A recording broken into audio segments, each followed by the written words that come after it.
우리와 함께 하신 하나님을 찬양합니다. 말씀을 함께 봅니다. 요한복음 20장 29절.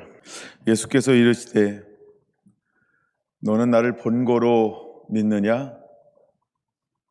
보지 못하고 믿는 자들은 복되도다 하시니라.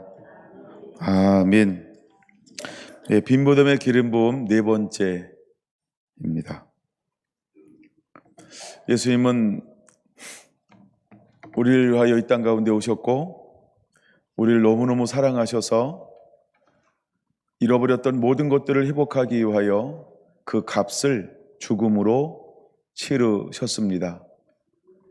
그리고 예수님은 그 값을 치르시고 영원한 사망에서 영원한 생명으로 부활하셨습니다. 값을 치르기 위해서 예수님은 점도 없고 흠도 없는 분이셔야만 했습니다. 그래서 온전한 값을 치르셨습니다. 이제 마귀에게 빼앗겼던 모든 하늘과 땅의 권세를 회복하셔서 하나님의 자녀된 모든 사람들에게 그 권세를 다시 나누어 주었습니다. 영접하는 자, 곧 그 이름을 믿는 자에게는 하나님의 자녀가 되는 권세를 주셨으니 마귀에게 빼앗겼던 모든 권세, 하나님께서 에덴 동산을 창설하시고 그 땅을 우리에게 다스리며 경작하라 말씀하심, 그리고 그 땅 가운데서 하나님과 함께 교제하며 예배하기를 원하였던 그 모든 것들이 이제 예수님의 피값을 통하여서 회복되었습니다. 이것을 걸어 우리는 속량이라는 표현을 사용합니다. 그 후에 주님은 우리에게 무엇을 부탁하셨을까? 이제는 화목해 하는 직책을 우리에게 맡기셨습니다. 하나님은 아담에게 생육하고 번성하고 땅에 충만하며 모든 것을 다스리라 라고 말씀하셨습니다. 그리고 하나님이 창조한 그 모든 것들을 아담에게로 데리고 가셨습니다. 아담은 그것을 보면서 각각의 이름을 명명하기 시작을 했습니다. 근데 첫사람 아담이 타락함을 통해서 모든 질서가 파괴가 되었습니다. 예수님이 부활하심을 통하여서 이 권세를 이제는 하나님의 자녀에게 하늘과 땅의 모든 권세를 다시 위임하셨습니다. 위임된 이 권세가 온전한 권세가 되기 위하여 예수님은 우리에게 약속해 준 것이 있습니다. 내가 떠나가는 것이 너희에게 유익하니 너희는 나보다 더 큰 것도 감당할 것이다. 이제 주님은 예수님이 떠나가면 보혜사 우리에게 보내주신다라고 약속하셨습니다. 제자들은 약속한 것을 기다리기 위해서 한마음 한뜻이 되어서 약속한 것을 기다리며 약속한 것을 달라고 기도하기 시작을 했습니다. 하나님의 때가 되었을 때 하나님은 함께 모여 기도하는 그들을 향하여서 하늘의 문을 열고 각 사람 위에 불과 같이 그 모인 곳에 해오리 바람같이 각 사람 위에 하나님의 성령을 부어 주었습니다. 하나님은 예배를 받고 우리와 교제하기 위해서 우리가 하나님 앞에 나갈 수 있는 길과 문들을 열어주기 위하여 하나님은 우리를 그분의 산으로 올라오라 말씀하셨습니다. 그리고 식양들을 보여주시고 하나님과 깊은 만남의 그 원형을 회복하는 모형들을 우리에게 보여주셨던 것입니다. 그것 중에 하나가 성막이고 그것 중에 하나가 성전입니다. 근데 이제 오순절 성령이 우리에게 임함을 통하여서 더 이상 보여지는 성전이 필요한 것이 아닌 우리의 몸을 하나님은 성전으로의 회복을 이루시기를 원하셨습니다. 이제 우리는 하나님께서 그렇게도 원하셨던 타락하기 전에 아담이 그대로 회복되어져야 한다는 것입니다. 이것을 먹는 날에는 정녕 죽으리라 아담은 죽었던 것입니다. 죽음이라고 하는 건 무엇일까? 바로 하나님과의 괴리, 멀어짐이라는 것입니다. 나의 원대로 마옵시고 아버지의 원대로 되기를 원하나이다. 예수님은 겟세마네 동산에 올라가서 왜 이렇게 씨름하셨을까? 바로 이 괴리감, 하나님과의 떨어짐, 분리됨, 예수님은 이것을 붙잡고 씨름하였던 것입니다. 그러나 떨어졌던 것을 하나 되게 할 수 있기 때문에 예수님은 이렇게 기도하셨던 것입니다. 아버지여, 나의 원대로 마옵시고 아버지의 뜻대로 되기를 원하나이다.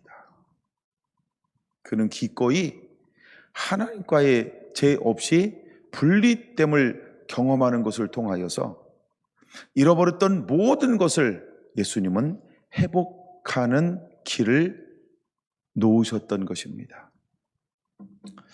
이제 하나님의 자녀된 저와 여러분들은 어떤 길을 걸어가야 할까? 우리에게는 하늘과 땅의 모든 권세가 위임되었습니다. 하늘과 땅의 모든 권세를 사용할 수 있는 사람들은 우리 안에 두 가지가 회복되고 머물러 있어야 한다는 겁니다. 하나는 생명의 말씀인 것입니다. 하나는 생명의 성령인 것입니다. 그래서 이제 우리는 하나님의 말씀과 하나님의 성령으로 하나님과 함께 동행하는 그 삶을 사는 자가 되어야 합니다. 말씀과 기도로 거룩하여진다. 이제 우리는 말씀과 기도하는 일에 천념하리라 라고 또 헌신하고 재헌신했던 수많은 제자들처럼 이제 우리는 성령에 이끌려서 어떤 길을 걸어가야 할까? 이제 우리는 말씀과 성령으로 충만하며 하나님의 마음을 그대로 읽어 하나님의 뜻이 하늘에서 이루어진 것처럼 이 땅 가운데서도 이루어져가는 그 하나님의 사람들이 되어야 할 줄로 믿습니다.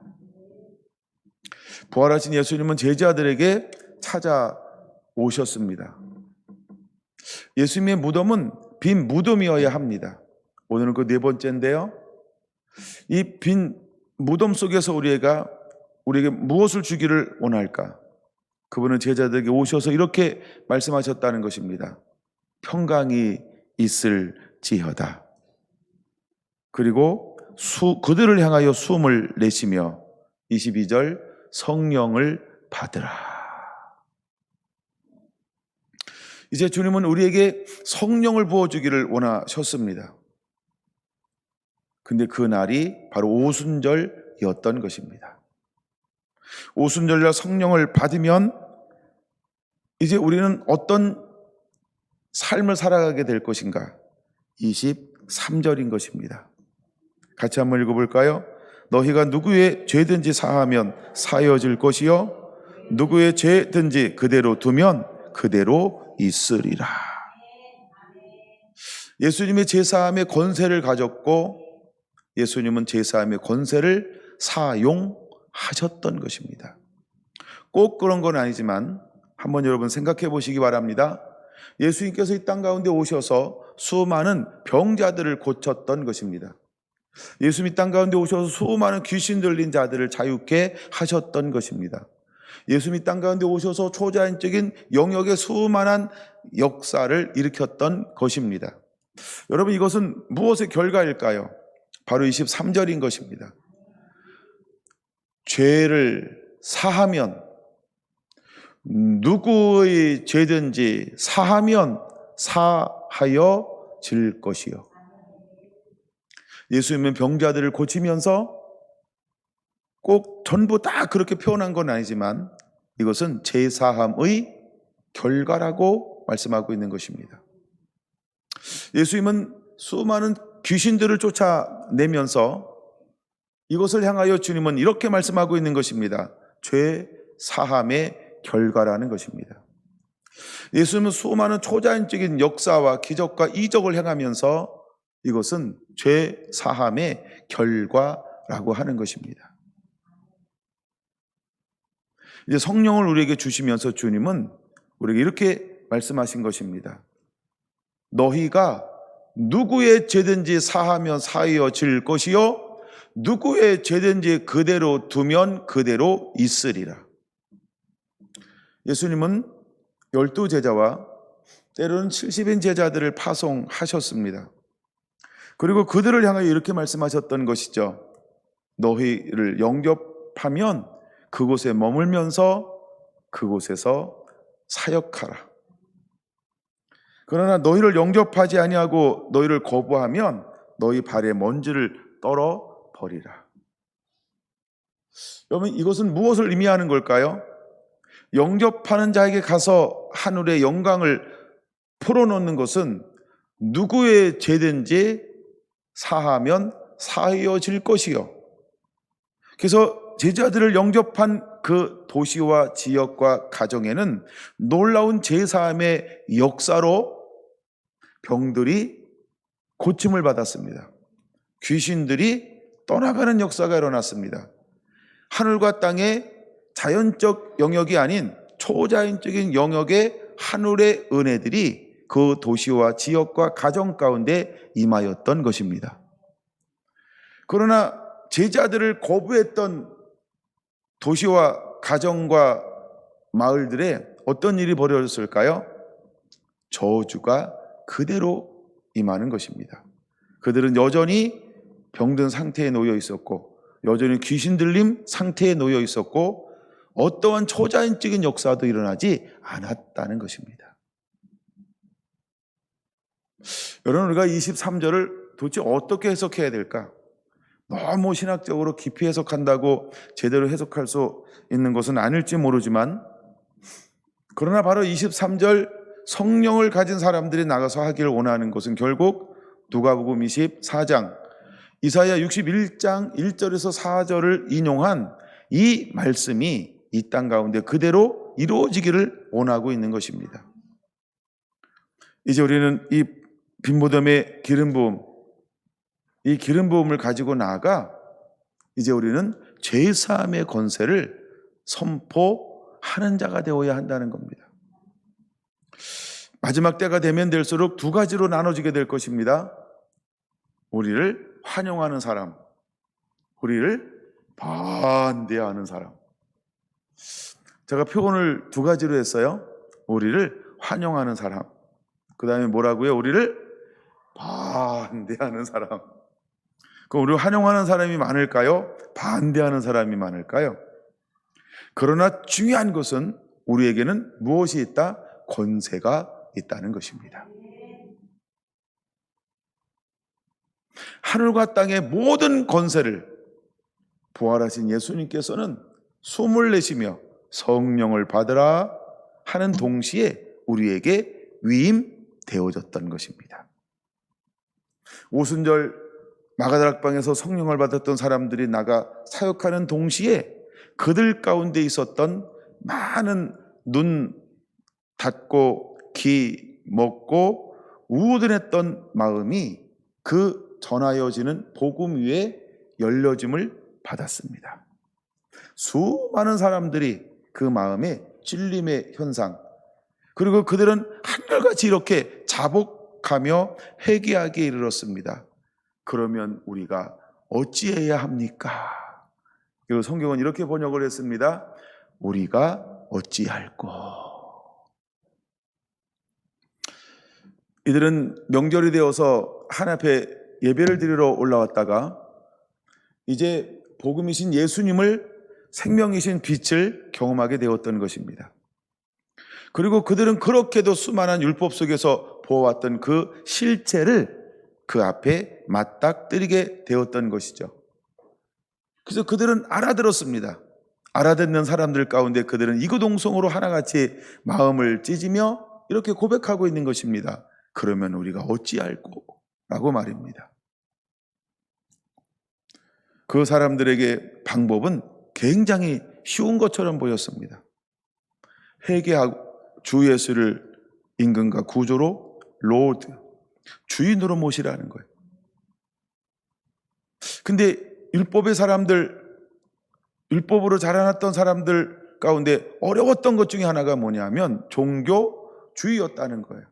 시온주의라고 하는 거예요. 유대주의라고 하는 거예요.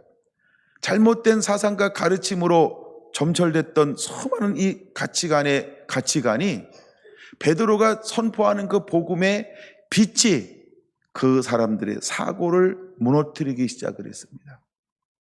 거기에 모인 전부가 무너진 것이 아닌 소수의 사람들이 변화가 일어나기 시작을 했어요. 여러분, 그들은 변화를 받고 회개하기에 이르렀던 것입니다. 이것이 바로 죄 사함의 권세라는 것입니다. 그럼 거기 모인 사람들이 전부 다 회개했느냐? 아니요. 더 많은 사람들은 베드로의 말을 들을 수 있는 영역 밖에 있어서 못 들었다. 베드로가 마이크만 잡았어도 더 많은 사람들이 듣고 회심할 수 있었을 텐데, 오늘날 한번 생각해 봅니다. 자, 그들을 변화시킨, 그들이 변화될 수 있는 것은 무엇 때문이었을까요? 복음인 것입니다. 바로 그들 마음속에 복음이 들려졌기 때문입니다. 그 복음이 들려지는 동시에 자꾸 마음이 삐그덕 닫혔던 문들이 열려지기 시작했던 거예요. 복음을 전하는데 더 날카롭게 할까요? 목이 약간 쉬어서 하여간 마음의 문이요 열려지는 변화들이 막 일어나기 시작한 거예요. 그 틈을 통하여서 사단도 들어왔지만 그 틈을 통하여 이제는 무엇이 들어가기 시작했을까요? 생명의 빛이 들어가는 거예요. 생수의 강이 들어가기 시작하는 거예요. 하나님의 호흡, 생명의 루하흐, 하나님의 영이 들어가기 시작하는 거예요.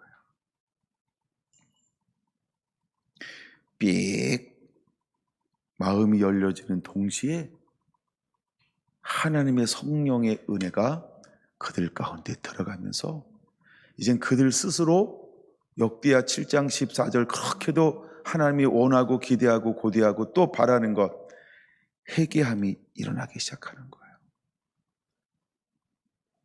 저가 자기 죄를 회개하고 자복할 때 하나님이 그 땅을, 그 심령을 고칠 수 있는, 합법적으로 하나님이 들어가서 그 땅을 고칠 수 있도록 그 안에서 회개함이 일어나기 시작하는 거예요. 그 안에서 하나님의 은혜가 들어가는 동시에 그 안에서 수많은 갈등을 넘고 염려와 걱정을 넘고 수많은 사고와 사상과의 체면을 넘고 지식을 넘고 지식주의, 율법주의, 모든 계명주의를 전부 뛰어넘고 변화들이 일어나. 이것이 회개하기 시작할 때 놀라운 역사들이 사람들의 심령 가운데 일어나기 시작했다는 거예요. 베드로가 했을까요? 요한이 했을까요? 아니구나. 아닌가 보다.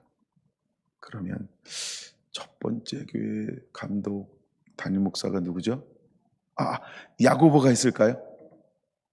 반응이 없는 거 보니까 아닌가 보다.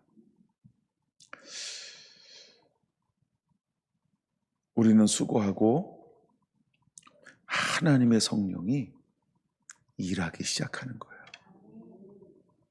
우리가 한 영혼을 향하여 외치기 시작할 때 내가 하는 것 아니고 성령님이 해주셔야 하는 거예요. 근데 그 성령님이 일하기 위해서 무엇이 필요할까요? 베드로의 입이 필요하고 요한의 입이 필요하고 아까 누구였지 한 사람? 야고보의 입이 필요하고 빌립의 입이 필요하고 바돌로모의 입이 필요하고 또 다른 야고보의 입이 필요하고 이 제자들이 선포하는 그 복음을 선포하는 강하고 담대한 사도 바울처럼 거침없이 선포하는 그 입술을 필요로 하는 거예요. 선포하는 그 동시에 하나님의 역사가 하나님의 영은 그 삑 열린 틈을 향하여서 들어가는 거예요. 3,000명이란 놀라운 사람들이 변화가 일어났어요. 이걸 일컬어 우리는 기적이라고 이야기합니다. 하나님은 이것을 뭐라고 바라볼까요? 하나님도 기적 이렇게 바라볼까요? 하나님에게도 미라클 이런 걸까요? 한번 그런 걸 생각해 본 적이 있었습니다. 우리에게는 기적이 하나님에게는 기적이 아닐 수 있다는 거죠. 근데 어쨌든지 우리 입장에서는 뭐가 필요해요? 기적이 필요한 거예요. 많은 사람들이 좋아하는 단어가 하나 있어요. 이럴 때 쓰는 단어, 이런 걸 굉장히 좋아하는지 모르겠지만 하여간 사용해 볼게요. 은혜로다. 어떤 사람들은 이것을 하나님의 은혜입니다. 이렇게 표현하기를 또 원하니까 한번 해드리는 거예요. 하나님의 은혜가 임해야 하는 거예요. 베드로가 한 것도 아니고 야고보가 한 것도 아니고 요한이 한 것도 아니고, 그렇죠? 제자들이 수고하여 복음을 외쳤을 때 하나님의 성령이, 하나님의 은혜가 각 사람 위에 임하기 시작하면서 하나님이 그들을 변화시키기 시작하는 거예요. 제가 여러 번 부흥이 일어났던 걸 앞뒤를 읽어봐도 베드로가 했다라고 그 다음에 베드로가 했다 이런 표현은 없어요. 직접적 간증과 표현은 없어요.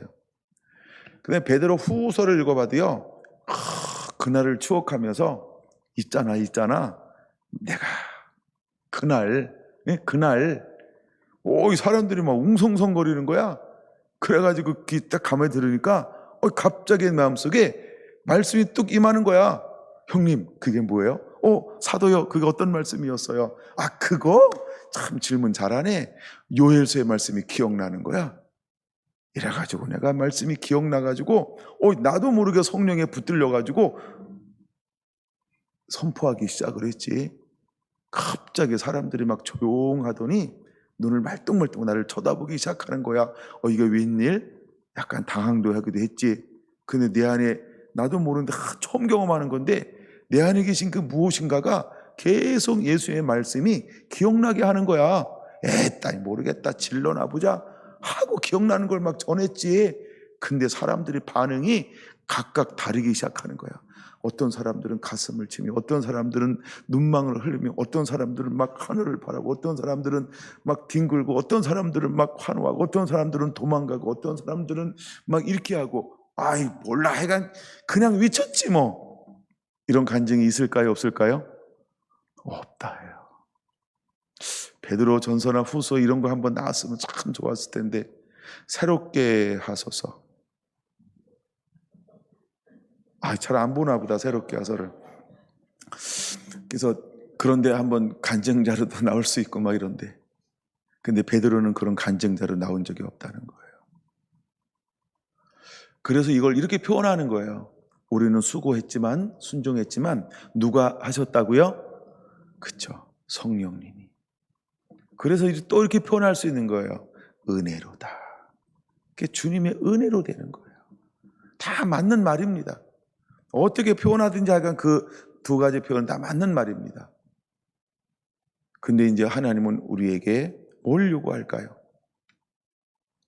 베드로처럼 너 일어나 강하고 담대하게 선포할 수 있겠니? 성령이 임하면서요, 놀라운 일이 베드로 안에 일어나기 시작한 거예요. 한 번도 경험해보지 못했던 그 마음의 감동이 충동으로 바뀌었어요. 근데 베드로는 뭔가 마음에 스치면 잡아서 그냥 한번 행동으로 해보는 사람이야. 음에 좋은 거. 그쵸? 몰라. 잘했는지, 성공하는지, 실수하는지, 걸림이 되는지 몰라. 그냥 해. 그쵸? 어떤 땐 기쁨이고, 어떤 땐 얄밉기, 나 얄미운 건 모르겠다. 근데 내가 이렇게 했단 말이에요. 근데 베드로는요, 자기에게 느꼈던 그 성령님이 주시는 그 생각을 그대로 품고 일어났다는 거예요. 누가 일어날 수 있을까요? 누가 일어나실래요? 수많은 군중이 모였어요. 웅성성거려요. 우리 안에서 일어나는 일들을 향하여서 사람들이 의문을 갖고 있는 거예요. 너무너무 궁금해. 아무도 답을 얻을 수가 없어요. 다 멍때리고 점점점 그 언성들이 높아져 가기 시작하는데, 그 높아져 가는 언성이 환호성이나 그 다음에 찬송인가, 우리를 이렇게 더 응원하는 이런 쪽으로 변화되는 것이 아니고 어느 쪽으로 변화되는 것처럼 보여요? 그렇죠? 이 사람들이 의욕을 갖기 시작하는데 우리를 향하여서 이상한 사람으로 취급하려는 경향이 너무 뚜렷하게 치우치는 거예요. 여러분, 이런 상황을 만나면 우리는 어떻게 해야 할까요? 그때 성령님의 감동이 누구한테 임한 거예요? 사도들에게 임했어요. 그리고 그들이 함께 일어났어요. 그리고 그 중에 누가 입을 열기 시작했어요? 베드로가. 부활의 영광은 어디까지 가야 할까? 이제 각 사람 위에 임한 이 하나님의 성령에 붙들려서 그분이 내게 감동 주는 그대로 한 번도 안 걸어본 그 길을 우리는 걸어갈 수 있는 순종의 사람이 되어야 할 줄로 믿습니다. 주님은 우리에게 분명히 말씀하고 있다는 거예요. 누구의 죄든지 사하면 사하여질 것이요. 믿습니까?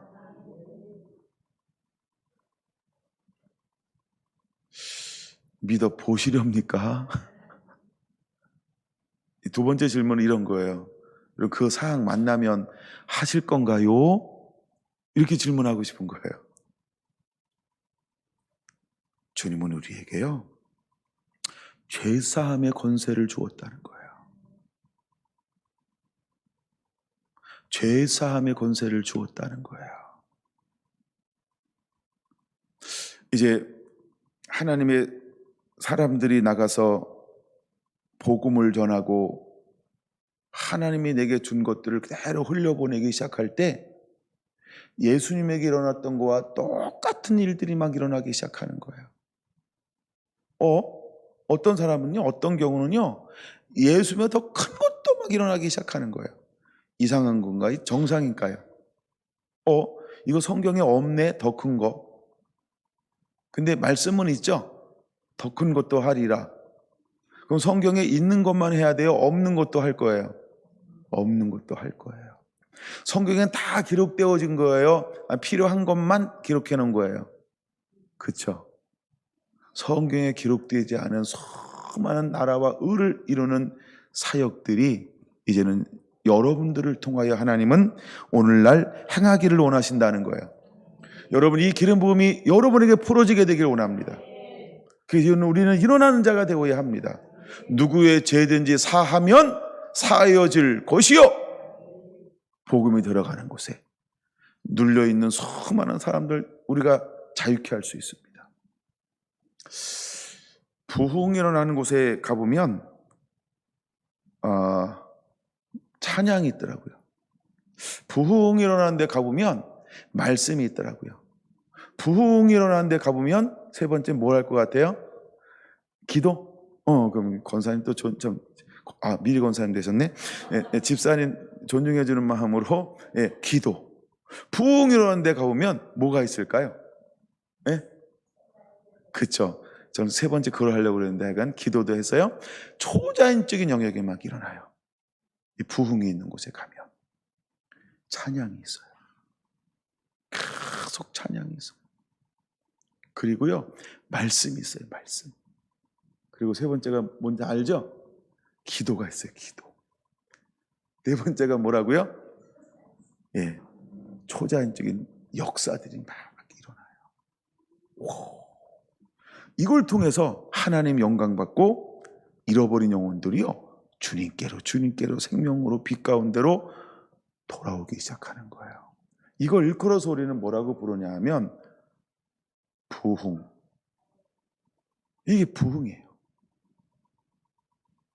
부흥이 일어나는 거예요. 드디어 부활을 통하여, 드디어 빈 무덤의 기름 부음을 통하여 주님은 우리에게 허용한 것이 하나 있어요. 이게 뭘까요? 부흥이요. 부흥은 빈 무덤의 기름 부음을 가지고 나가는 사람들을 통하여 일어나기 시작했어요. 그 전에는 이와 같은 부흥이 단계가 달라요. 근데 앞으로 일어나는 부흥은 이제는 이것을 가지고 나갈 때 수 없는 곳에서 찬양이 있고 말씀이 있고 기도가 있어요. 그것은 어떤 역사가 일어날까요? 초자연적인 역사, 이적과 표적과 기적이 일어나는 거예요. 예수님은 부흥의 길을 우리에게 보여주셨고, 먼저 예수님의 사역은 그 길을 걸어가신 거예요. 그분은 가르치셨어요. 그분은 천국 복음을 전파하셨어요. 그리고 그는 제사함, 병든 자들을 고쳤어요. 이걸 우리는 예수님의 3대 사역이라고 표현합니다. 그런 것처럼 성령이 임함을 통하여서 이제 너희가 누구의 죄든지 사하면 사하여질 것이요, 이것이 무엇으로 일어날까요? 우리가 하나님을 찬양하고, 우리가 말씀을 선포하고, 우리가 하나님을 향하여 기도하고, 그럴 때요 초자연적인 역사들이 함께 동반하기 시작하는 거예요. 우리의 능으로 힘으로 되지 않는 하나님의 영이 임함을 통하여서 심령들이 변화되고, 가정이 변화되고, 마을이 변화되고, 도시가 변화되고, 경계를 넘어서, 그렇죠? 수많은 도시와 읍과 군과 면과 리와 마을들이 골짜기마다 변화되는 놀라운 역사가 일어나는 거예요. 이것들이 모아서 도시적 부흥이 되고, 그 다음에 경주시의 부흥, 그 다음에 경주시를 감싸고 있는 게 경상북도의 부흥, 경상북도를 감싸고 있는 것이 너무나 많죠. 예, 울산도 있고요. 예, 저쪽으로 가면은 누가 감싸고 있을까요? 전라도 쪽인데 어딘지 모르겠네요. 경상도 감싸고 있는 게 하여간 감싸고 있는 거. 여러분, 부흥은 이렇게 일어나게 될 거예요. 부흥은 이렇게 번져가기 시작을 할 거예요. 전라도도, 충청도도, 경기도도, 강원도도 부흥이 막 일어나기 시작할 거예요. 여러분, 빈 무덤의 기름 부음이 우리 안에 부어져야 할 줄로 믿습니다. 그리고 이제는 그 은혜와 능력이 그대로 하나님의 사람들에 의해서 나타나야 합니다. 베드로를 통하여 나타났던 것처럼, 사도들을 통하여 그 기름 부음의 능력이 나타나기 시작했던 것처럼 이 은혜가 나타나게 되기를 원합니다. 여기까지는 복습이었습니다. 이제 오늘 제가 본문을 밑에 거 읽었잖아요, 그렇죠? 근데 지난번에 읽은 본문을 가지고 나눴어요. 그런 걸 더 나누고 싶었었어요. 오늘 본문은 주일날 하겠습니다. 기도합니다.